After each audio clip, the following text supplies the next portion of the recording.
Hello and welcome friends, sports 9 में आपका स्वागत है। वॉल पे आप देख रहे हैं रोहित में दिखी हार की बेचैनी। दिखनी भी चाहिए। 7 सेशन में जब आप एक टेस्ट मैच हार जाते हैं, गंवा देते हैं, तो उससे यह समझ में आता है कि टीम की तैयारियों में जरूर कुछ तो खोट रहा होगा या फिर आप कंडीशन को नहीं समझ पाए। जो भी हो, टेस्ट मैच आपके लिए बेहतर नहीं गया। पर्थ में जो हीरोइक्स आपने किए थे वो शायद आप एडिलेड में दोबारा उसको नहीं दोहरा पाए। और अब मामला पहुंचेगा ब्रिस्बेन गाबा, वही गाबा जहां पे पिछले दौरे पर आपने ऑस्ट्रेलिया का घमंड तोड़ा था। लेकिन उसके पहले टीम इंडिया ने ऑलरेडी तैयारियां शुरू कर दी हैं। क्या है पूरा मामला, टीम इंडिया को लगातार हम फॉलो कर रहे हैं।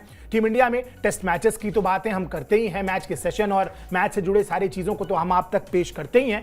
मैच से पहले और बाद में टीमें क्या कर रही हैं, किस तरीके की तैयारी है, उस पर भी हमारा पूरा जोर रहेगा। तो चलिए सबसे पहले आपको स्पोर्ट्स अपडेट के जरिए बताते हैं कि क्या है पूरा मामला, टीम इंडिया की स्थिति फिलहाल क्या है। एडिलेड में हार के बाद दोबारा मैदान पर टीम इंडिया उतर चुकी है और एडिलेड में ही टीम इंडिया ने नेट प्रैक्टिस शुरू कर दी है। अब आप पूछेंगे एडिलेड में क्यों, तो दरअसल ब्रिस्बेन पहुंची नहीं है टीम इंडिया अभी।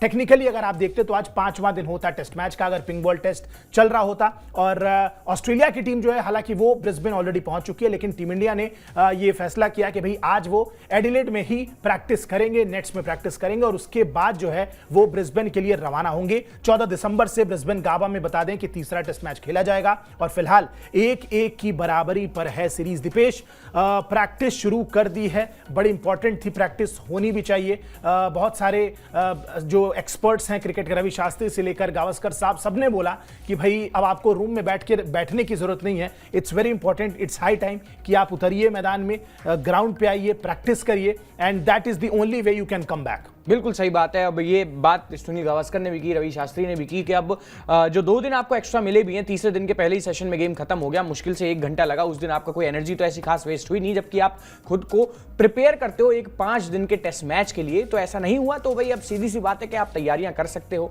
थोड़ा सा एक्स्ट्रा टाइम आपको मिला है, थोड़ा फन एक्टिविटी को थोड़ा सा दूर रख के इस वक्त अगर पूरा अपना कंसंट्रेशन और फोकस अगर आप इस टेस्ट सीरीज को जीतने पर रखेंगे, तो शायद वो जो दरवाजे जिसको खोलने की बात लगातार हो रही है, जो इस बार बड़ा टफ हो गया है, WTC का फाइनल, वर्ल्ड टेस्ट चैंपियनशिप का फाइनल, शायद इस बार वो दरवाजे आपके लिए खुलते हुए नजर आ सकते हैं।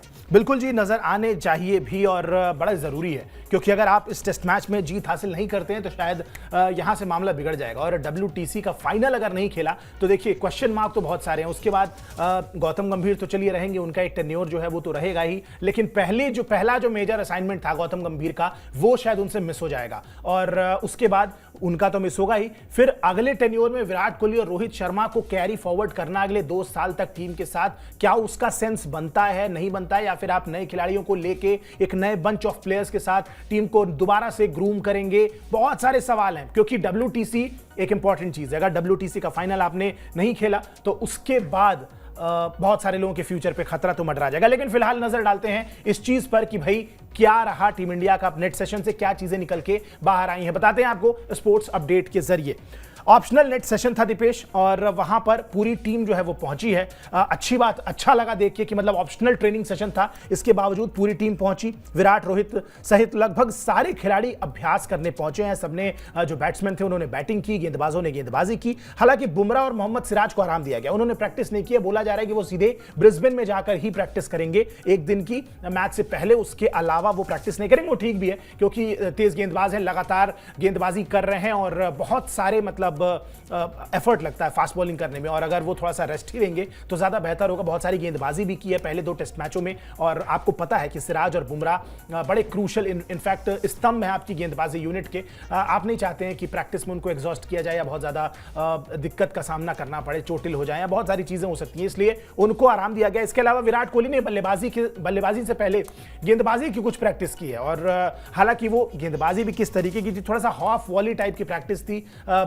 इनिशियली आप कह सकते हैं कि जैसे वार्म अप करते हैं आप, बैटिंग करने से पहले आप वार्म अप होना चाहते हैं, ऑफ स्टंप के बाहर की गेंदों की प्रैक्टिस करते नजर आए। गेंदबाजों को नहीं फेस किया, टी दिलीप जो हैं उनके थ्रोज को खेलते नजर आए, ऑफ स्टंप के बाहर प्रॉपर अपना स्टैंड ले रहे थे और ऑफ स्टंप के बाहर की गेंदों को छोड़ने की प्रैक्टिस।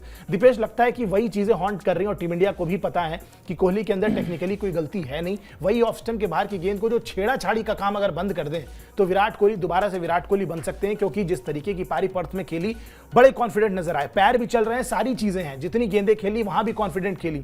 बात यही है कि भाई ऑफ स्टंप के बाहर वाली गेंदों को अगर मतलब वो डिसिप्लिन लाना पड़ेगा और उसी के लिए शायद प्रैक्टिस चल भी रही है। और कंपैरेटिवली पर्थ का जो विकेट था वो ज्यादा टफ था रादर देन मतलब जो आप एडिलेड वाली विकेट की बात कर रहे हो वहां तो बड़े आसानी से ऑस्ट्रेलिया के बल्लेबाज भी जमकर खेल रहे थे, इंडिया वालों को भी टाइम अच्छा मिल रहा था, बस हमने तो टाइम वेस्ट किया।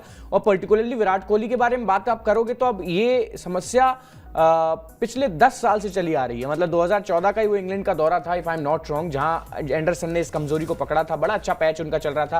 फिर उन्होंने 4 साल बाद जब दोबारा इंग्लैंड गए तो इस तरीके की तैयारी कर गए कि 2-2 शतक ठोक दिए। वहां पे बहुत होता था कि इंग्लैंड में सेंचुरी करना बड़ा मुश्किल है विराट के लिए, स्विंग फेस नहीं कर पा रहे, लेकिन 2-2 सेंचुरियां, हाईएस्ट रन स्कोरर रहे, अच्छे खासे रन किए। उसके बाद जहां भी गए, ऑस्ट्रेलिया तो खैर उनका गढ़ पिछले 2012 से रहा है, 12 साल से इस देश में तो उन्होंने कहीं ना कहीं अपना राज किया है। लेकिन बात सिर्फ यही है, मैं बार बार एक बात कह रहा हूं कि कमजोरी ऐसी होती है, इंटरनेशनल गेंदबाज इतने परिपक्व हैं आज की डेट में। अगर आप जॉश हेजलवुड की बात करेंगे, इन पर्टिकुलर पैट कमिंस की करेंगे, मिचेल स्टार्क की, अभी कोई ऐसा तो है नहीं कि आप यहां पे फेस कर रहे हैं किसी नए नवेले गेंदबाज को या किसी और को। ये सब एकदम पके पकाए खिलाड़ी हैं। पिछले जितने साल से आप क्रिकेट खेल रहे हैं उतने साल से ये भी खेल रहे हैं और इनफैक्ट आपसे ज्यादा आईसीसी ट्रॉफीज इन्होंने जीती हैं, तो इनको पता है कि क्रूशियल स्टेज पे किस तरीके का परफॉर्मेंस देना होता है। और हमारे ऊपर फिलहाल जो दबाव है वो यही है कि WTC का फाइनल, उनको तो सिर्फ अपने घर में सीरीज बचानी है, इससे ज्यादा कुछ नहीं करना। दबाव तो हमारी टीम के ऊपर है, ना सिर्फ जीतनी है बल्कि डोमिनेटिंग पोजीशन में जीतनी है। अच्छा स्टार्ट मिल भी गया था, लेकिन एडिलेड में जिस तरीके से स्टार्ट गवाया है, अब चाहे उसमें विराट जिम्मेदार हो, रोहित हो, पंत हो या कोई भी हो, XYZ, उसका बात नहीं होता। लेकिन बात यही है कि एज अ टीम ही वापसी करनी होगी। अकेले विराट भी कुछ नहीं कर सकते, अकेले रोहित भी कुछ नहीं कर सकते, और जसप्रीत बुमराह इतना लगे हुए हैं, जब अकेले वो कुछ नहीं कर पा रहे तो पूरी टीम का एक कलेक्टिव एफर्ट कहीं ना कहीं इस टेस्ट मैच को जीतने में चाहिए होगा गाबा में। बिल्कुल जी, पूरी टीम का एक कलेक्टिव एफर्ट चाहिए होगा। दीपेश की बात बिल्कुल सही है, अकेले विराट कोहली, अकेले रोहित शर्मा, अकेले जसप्रीत बुमराह कुछ नहीं कर सकते, करना पूरी टीम को पड़ेगा। और नेट सेशन में रोहित शर्मा पर नजरें थी कि भाई रोहित शर्मा कहां है। हालांकि आपको बता दें कि नेट सेशन जब शुरू हुआ पूरी टीम जो है वो लगी हुई थी। रोहित शर्मा बड़े लास्ट में आए दीपेश, और बाकी खिलाड़ी तो वहां पे आए, थोड़ा वार्म अप किया, उसके बाद पैड वैड पहन के अपनी प्रैक्टिस शुरू की। रोहित शर्मा अंदर से पूरा पैड वैड पहन के ही सीधे बाहर आए। वार्म अप वगैरह हो सकता है कहीं और किया हो, अंदर किया हो, बट इस तरीके की सिचुएशंस थी। उनकी बल्लेबाजी में लगातार सवाल उनकी बल्लेबाजी पे उठ रहे थे कि भाई बिल्कुल कॉन्फिडेंट नजर नहीं आए। एडिलेड टेस्ट मैच में किस तरीके से खेले, वो दोनों पारियों में फ्लॉप साबित हुए। तो नेट सेशन में सबसे आखिरी में बैटिंग करने आए थे रोहित शर्मा। ब्रिस्बेन में भी नंबर 6 पर बल्लेबाजी कर सकते हैं, कयास लगाए जा रहे हैं। रोहित की बल्लेबाजी पोजीशन को लेकर लगातार सवाल उठ रहा है कि भाई क्या उनको दोबारा से ओपन करना चाहिए या मिडिल ऑर्डर में कंटिन्यू करना चाहिए। एडिलेड में ओपनिंग नहीं की थी, दोनों पारियों में फ्लॉप रहे थे, एक पारी में 3, एक पारी में 6, टोटल 9 रन बनाए थे पूरे टेस्ट मैच में ही। सवाल इसलिए भी कि दीपेश मोस्टली जो हमने देखा है, प्रैक्टिस वगैरह को हमने कवर किया है, हम यही समझते हैं कि जिस ऑर्डर में बल्लेबाज बल्लेबाजी करने आता है नेट्स में, यूजुअली वही ऑर्डर होता है बैटिंग का भी। हमने देखा सबसे पहले यशस्वी जायसवाल और KL राहुल ही वहां पे प्रैक्टिस करने पहुंच गए थे। उसके बाद शुभमन गिल जाते हैं, उनको थोड़ा सा थ्रो डाउन करते हैं, विराट कोहली प्रैक्टिस करते हैं बॉलिंग की। उसके बाद विराट खुद पैड पहन लेते हैं, टी दिलीप के सारी चीजें वो थ्रो डाउन्स वगैरह लेते हैं, ऑफ स्टंप के बाहर की प्रैक्टिस करते हैं। उसके बाद रोहित शर्मा की एंट्री होती है, और रोहित उसके बाद इनफैक्ट ऋषभ पंत भी बैटिंग करने लगते हैं प्रैक्टिस, और उसके बाद रोहित शर्मा की एंट्री होती है, और फिर रोहित शर्मा, यश दयाल और बाकी गेंदबाजों को खेलते नजर आते हैं। प्रैक्टिस से कहीं ना कहीं ये चीजें समझ में आ रही है कि रोहित शर्मा ओपनिंग दोबारा करने के मूड में नहीं है, नंबर 6 पर ही खेलेंगे उनका, और अगर खेलते हैं तो क्या ये टीम इंडिया के लिए बेहतर होगा? बिल्कुल सही बात है। मतलब ओपनिंग ही करना चाहिए, मेरा ये मानना है। चाहे तैयारियां कैसी भी की हैं, तो उतने कॉन्फिडेंट, उतने कंफर्टेबल नजर नहीं आते डाउन द ऑर्डर। अब चाहे बात कुछ भी हो, उसके लिए उनको कहीं ना कहीं तैयारी भी नई गेंद खेलने की ही करनी चाहिए। उनको तैयारी क्या करनी चाहिए यार, वो तो पुराने समय से ही वो काम करते हुए आ रहे हैं। लेकिन एक बात है कि ओपनिंग में ज्यादा कंफर्टेबल है तो ओपनिंग कर लें। फालतू में कोई एक बल्लेबाज खराब होगा रोहित शर्मा को नीचे खिलाने में, क्योंकि इतने रन तो, इससे ज्यादा रन तो ध्रुव जुरेल कर देंगे फिर डाउन द ऑर्डर, कोई मतलब थोड़ी है। और एक कहीं ना कहीं अच्छे फील्डर भी हैं, देखा हो तो आपने वॉशिंगटन सुंदर को खिला दीजिए आप, अगर ऐसा ही है तो वो कर देंगे। हाँ, तो बतौर ओपनर ही रोहित शर्मा को खेलना चाहिए, और KL राहुल को वो जिम्मेदारी सौंपनी चाहिए जो उन्होंने इतने समय से की है डाउन द ऑर्डर आके। वर्सेटाइल हैं तो भाई वर्सेटाइल कहीं ना कहीं उनका ये फायदा उठाना चाहिए, कहीं ना कहीं इस चीज का फायदा उठाना चाहिए कि KL राहुल वर्सेटाइल है, कहीं भी खेल सकते हैं, किसी भी रोल में एडजस्ट हो सकते हैं। तो क्यों ओपनिंग पे जब रोहित शर्मा नहीं डाउन द ऑर्डर? भाई मैं एक बात है, आप द्रविड़ से सहवाग जैसी बल्लेबाजी नहीं करवा सकते और सहवाग से द्रविड़ जैसी बल्लेबाजी नहीं करवा सकते। तो सीधा बात है, जिसका जो नेचर है, जिस तरीके से वो खेलना चाहता है उसे खेलने दीजिए फॉर बेटर रिजल्ट्स। तो ऐसे में मैं मानता हूं कि कम से कम अगर रोहित शर्मा बतौर ओपनर खेलने चाहिए तो खेलना ही चाहिए उनको। अगर कंफर्टेबल वहां पे हैं, अगर ये गारंटी लेते हैं कि 50-60 रन कर देंगे गाबा में, तो उनको बिल्कुल वहीं खेलना चाहिए। बिल्कुल पूरी तरीके से खेलना चाहिए। और मुझे लगता है दीपेश की इस बात की वकालत बड़े बड़े खिलाड़ी भी करते नजर आ रहे हैं। क्यों ऐसा है, आपको एक कोट प्लेट दिखाते हैं। द लेजेंडरी सनी गावस्कर, सुनील साहब ने बहुत सारी बातें कही हैं रोहित शर्मा को लेकर। जब उनसे पूछा गया कि रोहित को क्या करना चाहिए, किस पोजीशन पे बल्लेबाजी करनी चाहिए, उन्होंने अपना स्टैंड जो है वो क्लियर रखा। उन्होंने कहा कि रोहित को अपने नियमित स्थान पर वापस लौट जाना चाहिए। हमें याद रखना चाहिए कि राहुल ने पारी का आगाज क्यों किया था। उन्होंने ऐसा इसलिए किया क्योंकि रोहित पहले टेस्ट के लिए उपलब्ध थे नहीं। मैं समझ सकता हूं कि दूसरे टेस्ट में उन्हें सलामी बल्लेबाज के रूप में क्यों रखा गया। उन्होंने जायसवाल के साथ 200 से अधिक रन की साझेदारी भी की, लेकिन अब जब वो टेस्ट में रन नहीं बना पाए तो मुझे लगता है कि राहुल को नंबर 5 या नंबर 6 पर वापस जाना चाहिए, जहां पर वो पहले खेलते रहे, और रोहित को पारी का आगाज करना चाहिए।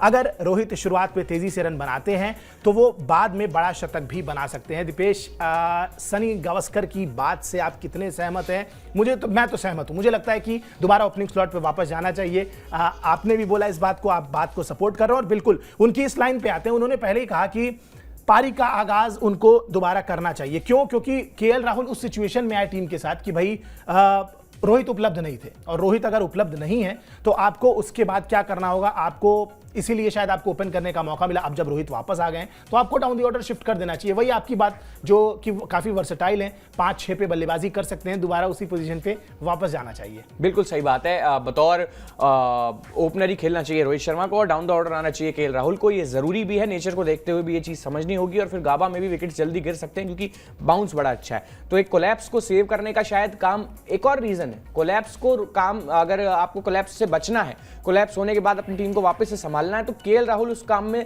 ज्यादा अच्छे हैं और रोहित शर्मा उतने अच्छे बेटर डिफेंसिव टेक्निक है। और इसलिए भी है क्योंकि एटलीस्ट ये तो पता है कि उनका ऑफ स्टंप कहां है। रोहित शर्मा को एक सीधी गेंद पड़ती है, वो चाहे ओपनिंग में भी पड़ जाए तो कोई दिक्कत नहीं होगी, फिर नीचे बचाने वाले होंगे, उसी तरीके से डैमेज कंट्रोल करने वाले होंगे। लेकिन रोहित शर्मा डैमेज कंट्रोल के काम में भी नहीं आ पा रहे हैं। तो सीधी बात यही है, बतौर ओपनर खिलाइए, जल्दी जल्दी कुछ रन भी करके देंगे तो अच्छी बात होगी। यशस्वी जायसवाल, और उन्होंने कहा भी कि अगर इनिशियल बर्स्ट में कुछ एक्स्ट्रा रन्स बना देते हैं तो उसके बाद वो बड़ा शतक भी लगा सकती है, एक बार वो स्टार्टिंग फेज निकाल दें। तो अगर मैं कहता हूं नीचे आप जो बात कह रहे हैं कि भैया आप कोलैप्स बचा नहीं पा रहे हैं, कोलैप्स से रोहित शर्मा नहीं बचा पा रहे हैं, तो बिल्कुल सही बात है। कोलैप्स से बचाने वाले खिलाड़ी को नंबर 6 पे एक तो होना चाहिए, जो काम लक्ष्मण इतने सालों से करते आ रहे थे। उसके बाद हमने नीचे डाउन दी ऑर्डर भी रहाणे और बाकी खिलाड़ियों को वो काम करते देखा, और अब मुझे लगता है कि रोहित शर्मा को अपने ओरिजिनल पोजीशन पे ही खेलना चाहिए, क्योंकि आदत भी है उनको ऊपर खेलने की। कई बार होता है कि एक आधा शॉट आप मारते हैं, बॉल मिडिल होती है और एकदम से कॉन्फिडेंस हाई हो जाता है, और उसके बाद अगर वो मारना शुरू कर देंगे, टॉप ऑफ द ऑर्डर कुछ रन आ जाएंगे। देखिए, बेसिक टेम्पलेट टेस्ट मैच का वही रहने वाला है कि ऊपर से अगर रन आएंगे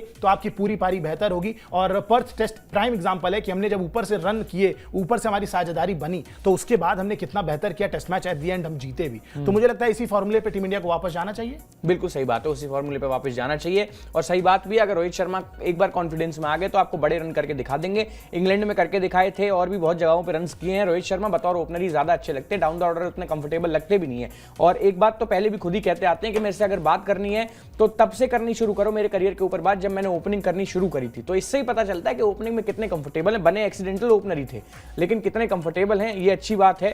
कहीं ना कहीं आपको इस चीज का फायदा उठाना चाहिए और टीम का जो बैलेंस है उसे अनसेटल नहीं करना चाहिए। गावस्कर साहब की बात एकदम नफी तुली है कि एक कहीं ना कहीं मजबूरी में केएल राहुल को ओपनर बनाया गया था, एक और चांस दे दिया गया क्योंकि 200 से ज्यादा की साझेदारी थी, लेकिन अब फिर से उसी नेचर में, और लगता भी यही है कि वो उसी नेचर में टीम इंडिया वापस खेलने उतरेगी जैसे पहले खेला करती थी। खेलना भी चाहिए, इसमें कोई दो राय नहीं है। दीपेश की बात से पूरी तरीके से एग्री है, लेकिन सवाल यह है कि भाई ये सारे सवाल उठ क्यों रहे, इतनी तमाम बातें हो क्यों रही हैं। स्पोर्ट्स अपडेट आपको दिखाते हैं कि रोहित शर्मा का हाल फिलहाल में प्रदर्शन किस तरीके का रहा है, और इसीलिए उनके ऊपर बातें लगातार उठ रही हैं। एक तो न्यूजीलैंड की सीरीज अच्छी नहीं रही, मात्र 91 रन बनाए 6 पारियों में, और उसके पहले भी बांग्लादेश सीरीज में भी फ्लॉप रहे थे, 10 पारी से फ्लॉप चल रहे थे। फिर बच्चे के जन्म की वजह से पहला टेस्ट मैच नहीं खेल पाया ऑस्ट्रेलिया दौरे पे, बड़े दिन बाद दोबारा से वापसी होती है। पिंक बॉल से काफी प्रैक्टिस भी करते हैं, सबकी नजरें रहती हैं कि भाई रोहित आएंगे, किस तरीके का प्रदर्शन करेंगे, लेकिन रोहित शर्मा बतौर बल्लेबाज लाचार दिखे। दोनों पारियों में दहाई के आंकड़े तक भी नहीं पहुंच पाए और पहली पारी में 3, दूसरी पारी में 6 रन बनाए। पहली पारी में बोलेंड ने रोहित को एलबीडब्ल्यू किया था और दूसरी पारी में कमिंस ने रोहित को बोल्ड किया था। तो ये पूरा मामला था और इसी वजह से इनफैक्ट कुछ इंटरेस्टिंग आंकड़े ये भी थे कि 2013 जब से उन्होंने, दीपेश बता रहे थे, ओपन करना शुरू किया, तब से 2022 तक उन्होंने जितनी पारियों में 11 बार बोल्ड हुए, 77 पारियों में, if I am not wrong, bowled हुए थे, उतना ही वो पिछले 2023 के बाद से 36 या 34 पारियों में ऑलरेडी 11 बार बोल्ड हो चुके हैं। मतलब 9 साल के करियर में जितनी बार बोल्ड नहीं हुए टेस्ट मैचेस में, उतना बोल्ड वो पिछले 1-1.5 साल में ऑलरेडी हो चुके हैं। तो ये चिंता का विषय है। ऑफ स्टंप का पता ना होना, उनकी बॉडी लैंग्वेज का पता ना होना, थोड़ा सा नेगेटिव लगना, बहुत पॉजिटिव एटीट्यूड के साथ मैदान पे ना उतरना, चाहे बल्लेबाजी हो चाहे कप्तानी हो। सवाल बहुत सारे उठ रहे हैं, एक्सपर्ट्स लगातार बहुत सारे कमेंट्स कर रहे हैं। देखना होगा कि भाई किस तरीके से अगले टेस्ट मैच में कमबैक करते हैं। ब्रिस्बेन में नजरें बिल्कुल रहेंगी। मुझे लगता है सबसे ज्यादा किसी बल्लेबाज के ऊपर नजरें होंगी तो शायद रोहित शर्मा पे ही होंगी, क्योंकि एक जाहिर सी बात है दीपेश, वैसे भी अगर कप्तान का बल्ला चलता है तो पूरी टीम का मोराल भी हाई रहता है। और ये चीज़ हमने पहले भी देखी है, वर्ल्ड कप्स में भी देखा है कि रोहित शर्मा का बल्ला अकेले भी चल रहा था तो भारतीय टीम पूरे कॉन्फिडेंस में नजर आ रही थी। लेकिन टीम इंडिया को रोहित शर्मा की वापसी बहुत जल्दी करानी होगी। इस पर नजरें इसलिए भी हैं क्योंकि WTC का जो साइकिल है वो भी बहुत इंटरेस्टिंग हो चुका है अब, क्योंकि अब बात केवल इंडिया की हार या ऑस्ट्रेलिया की जीत या वाइस वर्सा इस पे नहीं टिकी है। अब बात टिकी है बाकी टीमों पर भी, क्योंकि बाकी टीमें भी स्टेप अप कर चुकी हैं। न्यूजीलैंड ने पहले 3-0 से टीम इंडिया को हराया, इंटरेस्टिंग हुआ मामला थोड़ा सा, उसके बाद इंग्लैंड से जाके हार गए, फिर मामला दोबारा से इंटरेस्टिंग हो गया। श्रीलंका की टीम है जो साउथ अफ्रीका में, और साउथ अफ्रीका मेन जो है वो कंटेंडर है क्योंकि उसने श्रीलंका को अपने घर में हरा के मामले को एकदम पेचीदा बना दिया है। किस तरीके का नजर आ रहा है WTC का पॉइंट्स टेबल, आपको वो भी समझा देते हैं। World test championship points table में बड़ा उलटफेर हो चुका है। दक्षिण अफ्रीका की टीम ने अब पहले पायदान पर कब्जा कर लिया है। दक्षिण अफ्रीका ने दूसरे टेस्ट मैच में श्रीलंका को हरा दिया और 2-0 से सीरीज को जीत लिया। दक्षिण अफ्रीका ने अब लगातार 5 टेस्ट मैच जीते हैं और अगर आपको कमबैक चाहिए वर्ल्ड टेस्ट चैंपियनशिप के पॉइंट्स टेबल में तो आपको इस तरीके का ही कमबैक करना होता है। लगातार 5 मैचेस जीत के कमबैक किया है। दूर दूर तक साउथ अफ्रीका का नाम तो आ रहा था, लेकिन साउथ अफ्रीका को टॉप कंटेंडर्स में एटलीस्ट नहीं काउंट किया जा रहा था। लेकिन एकदम से क्या होता है, 5 मैचेस लगातार जीतती है और साउथ अफ्रीका की टीम जो है वो आ जाती है नंबर 1 स्पॉट पर WTC के पॉइंट्स टेबल में। अब ऑस्ट्रेलिया दूसरे पे है और भारतीय टीम तीसरे नंबर पर है। तो ये है पूरा मामला जिस तरीके से अभी तक चीजें चल रही हैं।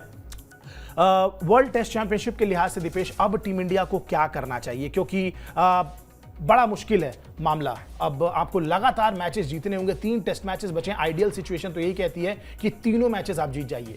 अब किस अप्रोच के साथ जाना चाहिए, क्योंकि साउथ अफ्रीका ने आपका गेम बिगाड़ दिया पूरी तरीके से। बिल्कुल, जीत ही अब एक ऑप्शन बचता है, इसके अलावा आपके पास कोई ऑप्शन नहीं है। और एक चीज़ दिमाग में अब आपने डाल लीजिए किसी भी तरीके से कि south Africa is the one team जो क्वालिफाई कर चुकी है। अब अदर स्पॉट, जो दूसरा स्पॉट है, उसके लिए आपके और ऑस्ट्रेलिया के बीच कहीं ना कहीं लड़ाई है और दोनों टीमें यही सोच के खेलेंगी तो ज़्यादा बेटर है। और इंडिया के लिए तो बहुत ज़्यादा बेटर है कि एक सेमीफाइनल मुकाबला है, फाइनल में साउथ अफ्रीका ऑलरेडी इंतजार कर रही है, तो उसी तरीके से आपको परफॉर्मेंस देना होगा, उसी तरीके से सोचना होगा, उसी तरीके से खेलना होगा। अगर आप ये सिनारियो यहाँ बिठाने बैठेंगे और सोचेंगे कि क्या करना चाहिए क्या नहीं करना चाहिए तो फिर पीछे रह जाएंगे। बट अगर क्वालिफाई सच में करना है तो अपने दिमाग में एक चीज बिठा लीजिएगा, भी आप तो या तो आप या फिर ऑस्ट्रेलिया, और इसके अलावा कोई तीसरी टीम मेरे हिसाब से तो नहीं होनी चाहिए। कोई बहुत ज़्यादा उलटफेर कहीं हो जाए तो अलग बात है, होता है क्रिकेट में, लेकिन बात अभी तो करेक्टली यही दिख रही है, फैक्चुअली भी यही समझ में आती है कि south Africa will be the one team जो सबसे पहले क्वालिफाई करेगी। उसके बाद दूसरी टीम का फैसला होगा इंडिया और ऑस्ट्रेलिया की सीरीज से, क्योंकि बाकी टीमों के ना पॉइंट्स टेबल में ना अंक तालिका में जिस तरीके का जो सिनारियो अभी उनका चल रहा है उतना समझ नहीं आ रहा, उतना ज़्यादा कंफर्टेबल दूसरी टीमें नहीं है और WTC में पहुंचने के उतने ज़्यादा कहीं ना कहीं पॉइंट्स भी नहीं है, उनके विन परसेंटेज भी उतना अच्छा नहीं है जितना फिलहाल इन 3 टीमों का है। तो 3 टीमों के बीच जंग रहेगा ये मोटी मोटी।